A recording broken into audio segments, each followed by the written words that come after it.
بسم اللہ الرحمن الرحیم۔ السلام علیکم ناظرین، بابا گرو نانک کون تھے؟ گرو نانک کہاں پیدا ہوئے؟ کیا بابا گرو نانک مسلمان تھے؟ گرو نانک کے کیا عقائد تھے؟ گرو نانک کا انتقال کیسے ہوا اور انتقال کے بعد ان کی میت کیوں اور کیسے غائب ہو گئی تھی؟ کیا بابا گرو نانک نے حج کیا تھا؟ یہی ہماری آج کی ویڈیو کا موضوع ہوگا۔ اگر آپ لوگ ہمارے چینل پر نئے ہیں تو برائے مہربانی ہمارے چینل کو سبسکرائب کریں اور بیل کے آئیکن کو لازم دبائیں تاکہ ہماری ہر ایک نئی آنے والی ویڈیو کا اپڈیٹ آپ لوگوں کو سب سے پہلے مل سکے۔ ناظرین، 15ویں صدی میں پنجاب میں پیدا ہونے والا یہ مذہب، جسے سکھزم کہتے ہیں، خدا کی وحدانیت کا قائل ہے اور بابا گرو نانک کے تعلیمات پر عمل کرتا ہے، جو کہ کتاب کی صورت میں ان کے پاس موجود ہے، جسے گرو گرنتھ صاحب کہا جاتا ہے۔ اس مذہب کے ماننے والوں کی کل تعداد تقریباً 30 ملین سے زیادہ ہے اور یہ دنیا کی آبادی کا تقریباً 0.21% ہے۔ سکھ مذہب کے پیروکار پاکستان اور بھارت سمیت دنیا بھر میں پائے جاتے ہیں۔ ناظرین، سکھ مذہب کی بنیاد بابا گرو نانک نے رکھی تھی۔ بابا گرو نانک پنجاب میں تلونڈی نامی گاؤں، جسے اب ننکانہ صاحب کہا جاتا ہے، میں سال 1469 کو پیدا ہوئے۔ آپ کے والد مہتا کالو پٹواری تھے اور والدہ کرتپا، دونوں ہی ہندو تھے۔ ناظرین، بابا گرو نانک کی پیدائش پر خاندان کے پروہت ہردیال نے جب ان کا چہرہ دیکھا تو اس نے ہاتھ جوڑ کر بابا گرو نانک کو نمسکار کیا اور نانک کی جنم پتری دیکھ کر کہا کہ ہندو اور مسلمان دونوں ہی اس کے تعریف کے گیت گائیں گے۔ گرو نانک نے جب ہوش سنبھالا تو انہیں ایک ہندو استاذ کے پاس حساب اور مسلمان استاذ کے پاس عربی اور فارسی پڑھنے کے لیے بھیجا گیا، مگر ان کا دھیان پڑھائی کی طرف کم ہی تھا۔ انہوں نے قریبی جنگل میں جا کر سادھوؤں اور مہاتماؤں کی صحبت اختیار کی۔ ناظرین، کہا جاتا ہے کہ نانک حق کے متلاشی تھے، مگر ان کے گھر والے انہیں عمومی کام کاج میں مشغول رکھنا چاہتے تھے۔ اس کے لیے کبھی انہیں بھینسیں چروانے بھیجا گیا تو کبھی کاروبار کرنے پر مجبور کیا گیا اور آخر کہا گیا کہ اور کچھ نہیں تو کھیتی باڑی کا کام ہی کر لو، جس پر نانک نے کہا کہ میں تن کے کھیت میں دل کو ہل چلانے والا بنا کر نیک کام کاج کرنا چاہتا ہوں، اور جب فصل اگے گی تو میرا خاندان ہی کیا تمام دنیا خوشحال ہو جائے گی۔ ناظرین، جب نانک کے اطوار سے ان کے گھر والے مطمئن نہ ہوئے تو آخر کار انہوں نے بابا گرو نانک کی شادی کر دی کہ شاید اسی طرح وہ دنیا داری کی طرف مائل ہو جائے۔ ناظرین، کہتے ہیں کہ نانک جی کا دل جب کہیں نہ لگا تو گھر والوں نے انہیں سلطان پور کے نواب دولت خان کے گودام میں رسد کا حساب کتاب رکھنے پر نوکری دلوا دی۔ جب وہ رسد تولتے ہوئے 13 کی گنتی تک پہنچتے تو 13 میں نعرہ لگائے ہوئے دم بخود ہو جایا کرتے۔ نانک دل کھول کر گودام کا مال غریبوں میں بانٹنے لگے۔ جب نواب صاحب سے شکایت کی گئی کہ نانک آپ کا مال لٹا رہا ہے تو انہوں نے گودام کا حساب کتاب دوبارہ لگوایا، مگر تمام اجناس پوری نکلی۔ ناظرین، کہا جاتا ہے کہ ایک دن نانک قریبی ندی میں نہانے نکلے اور 3 دن تک ندی کے اندر غائب رہے۔ کہا جاتا ہے کہ یہی نانک کو خدا کا وصال ہوا اور خدا نے انہیں ایک پیالہ عنایت کیا اور کہا کہ اسے خود بھی پیو اور دنیا کو بھی پلاؤ۔ جو تمہارا نام لے گا اس کا شعور بیدار ہو جائے گا۔ جب وہ ندی سے نکلے تو ان کے لبوں پر ایک انوکھا نعرہ تھا، نہ کوئی ہندو نہ کوئی مسلمان۔ شہر میں ایک ہنگامہ برپا ہو گیا کہ یہ کون ہے کہ مسلمانوں کی حکومت میں اور ہندوؤں کے شہر میں دونوں کی توہین کر رہا ہے۔ قاضی نے ان کو طلب کیا اور پوچھا کہ نانک، تم کہتے ہو کہ یہاں نہ کوئی ہندو دکھائی دیتا ہے اور نہ مسلمان، تو پھر تم کون ہو؟ نانک نے جواب دیا کہ میں اپنے آپ کو ہندو کہتا ہوں تو وہ مجھے مار دیں گے، مگر میں مسلمان بھی نہیں ہوں۔ میں 5 عناصر کا بنا ہوا پتلا ہوں اور میرا نام نانک ہے۔ قاضی نے کہا، ہو سکتا ہے کہ ہندو اپنے مذہب کو چھوڑ چکے ہو، مگر ہم تو 5 نمازیں ادا کرتے ہیں اور وہ بھی خدا کے حضور کھڑے ہو کر، تو کیا تم نہیں جانتے کہ ان میں کیا راز پوشیدہ ہے اور ہم اس کے سلسلے میں خدا کی راہ میں بخشے جائیں گے؟ جس پر نانک نے جواب دیا کہ میں بھی دن میں 5 وقت کی نماز ادا کرتا ہوں، ایک سچ کی، دوسری حق حلال کی کمائی کی، تیسری خدا کی فضل و کرم کی، چوتھی نیت اور ایمانداری کی، اور 5ویں خدا کی حقیقی یاد کی۔ ان سے عظیم تر کوئی نماز نہیں ہو سکتی۔ قاضی نے کہا کہ میرے ساتھ نماز پڑھ کر دیکھو، تمہیں خود ہی فرق معلوم ہو جائے گا۔ نانک نے کہا مجھے منظور ہے۔ جب قاضی نماز کے لیے کھڑے ہوئے تو نانک ایک طرف ہو کر مسکرانے لگے۔ جب نماز ختم ہوئی تو قاضی نے نواب سلطان سے شکایت کر دی کہ جب ہم نماز ادا کر رہے تھے تو نانک ہم پر ہنس رہا تھا۔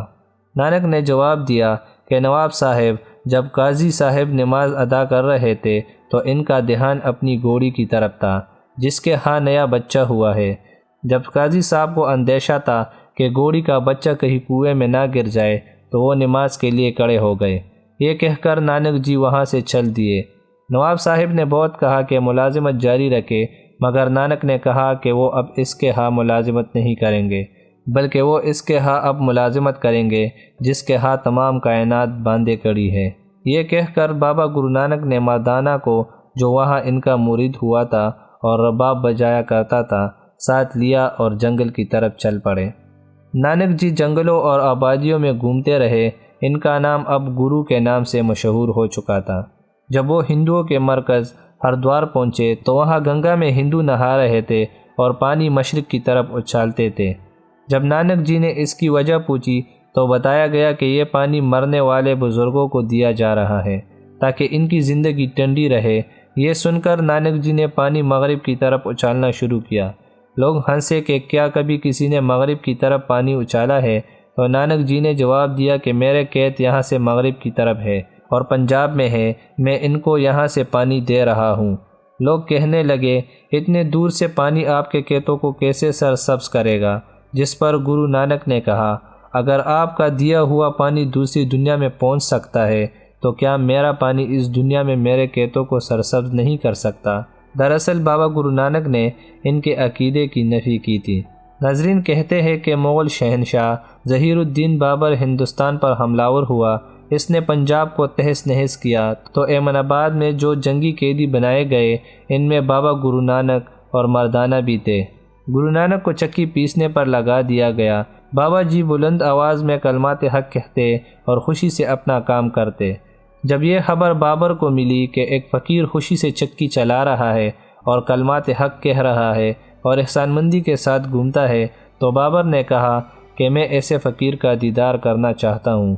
جب بابا گرو نانک کو پیش کیا گیا تو بابر نے کہا میں نے بے خبری میں اللہ کے ولی کو دکھ پہنچایا ہے، میں اس کی معافی مانگتا ہوں، میں وعدہ کرتا ہوں کہ میں معصوموں کو نہیں ستاؤں گا۔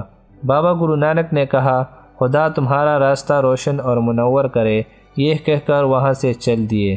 گرو نانک نے مکہ مکرمہ کا سفر بھی کیا اور بعض روایات کے مطابق بابا گرو نانک نے حج بھی کیا۔ ناظرین، ایک بات یہ بھی کتابوں میں لکھی ہے، اللہ رب العزت جانتا ہے کہ یہ سچ ہے یا جھوٹ۔ کہا جاتا ہے کہ جب تکے ماندے رات کو مکہ مکرمہ پہنچے تو رات کو سوتے وقت انہوں نے اپنے پاؤں خانہ کعبہ کی طرف پھیلا دیے۔ وہاں ایک مولوی نے ان کو ٹوکر مار کر بھگایا اور کہا اے کافر، تو حج کرنے آیا ہے اور تجھے اتنا بھی نہیں پتہ کہ تو نے خانہ کعبہ کی طرف پاؤں پھیلا رکھے ہیں۔ گرو جی نے بڑے سکون سے جواب دیا کہ حضور جس طرف خانہ کعبہ نہ ہو میرے پاؤں اس طرف کر دیجئے۔ مولوی جس طرف گرو نانک کی پاؤں پھیلاتا اس طرف اسے خدا کا جلوہ نظر آتا، جس پر وہ چلانے لگا کہ اللہ اللہ، ہندوستان سے کوئی خدا کا بزرگ آیا ہے جو لوگوں کو خدا کا دیدار کرا دیتا ہے۔ ناظرین، بابا گرو نانک نے جب تبلیغ کا سفر ختم کیا تو انہوں نے اپنی گدی بھائی لاہتا کو سونپ دی۔ اس کے بعد انہوں نے اپنے خاندان کو جمع کیا اور خدا کی حمد و ثنا بیان کی۔ پھر تمام مجمع نے ایسا ہی کیا۔ اتنے میں بابا گرو نانک مراقبے میں چلے گئے اور اسی حالت میں ان کا انتقال ہوا، جس کے بعد ان کے ہندو اور مسلمان مریدوں میں جھگڑا ہو گیا۔ مسلمان مرید کہتے تھے کہ ہم ان کو دفنائیں گے، ہندو کہتے تھے کہ وہ اپنے رسم کے مطابق ان کا سنسکار کریں گے۔ آخر میں دونوں اس بات پر متفق ہو گئے کہ دونوں اپنے اپنے پھول ان کے جسم پر رکھ دے۔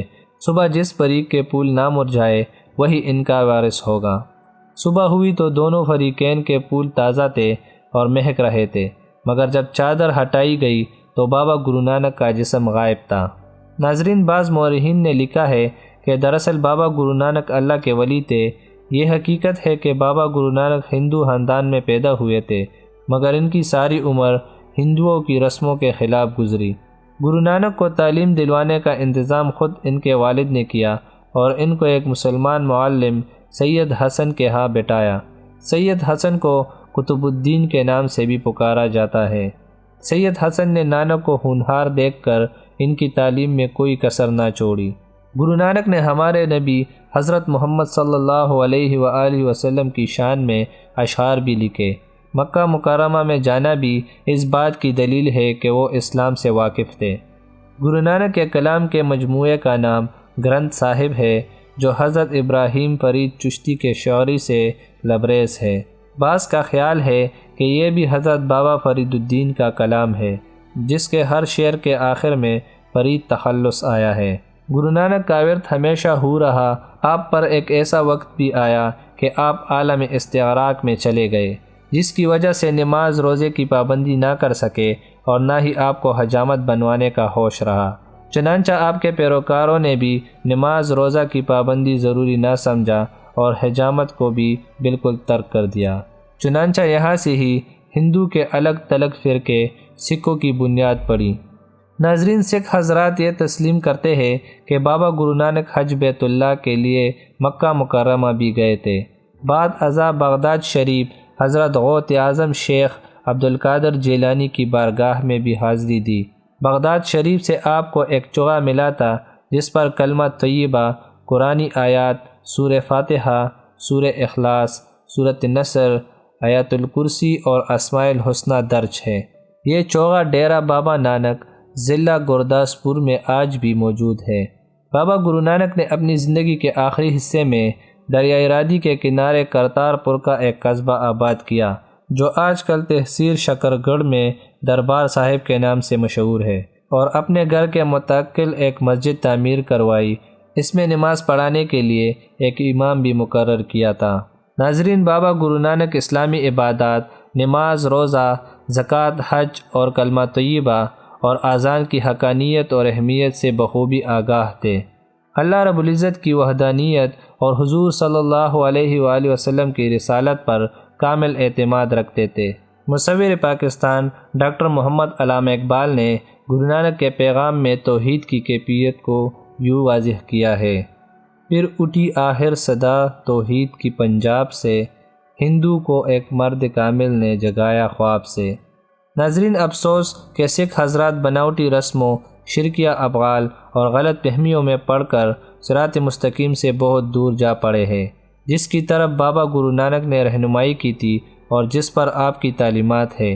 یہ حقیقت بھی نہایت دلچسپ اور ایمان افروز ہے کہ بابا گرو نانک نے ایک کلیہ کے تحت حروف ابجد سے ثابت کیا تھا کہ کائنات کی ہر چیز جناب حضرت محمد مصطفیٰ صلی اللہ علیہ وآلہ وسلم کے نور سے منور ہے۔ ناظرین، بابا گرو نانک کی میت غائب کیسے ہوئی تھی؟ اس حوالے سے مورخین نے لکھا ہے کہ رات کو کچھ مسلمانوں نے بابا گرو نانک کی میت کو اٹھایا اور چپکے سے نماز جنازہ ادا کر کے کسی نامعلوم مقام پر آپ کو دفن کر دیا۔ امید کرتا ہوں دوستو آپ لوگوں کو ویڈیو پسند آئی ہوگی۔ تو ملتے ہیں اگلی ویڈیو میں، تب تک کے لیے اللہ حافظ۔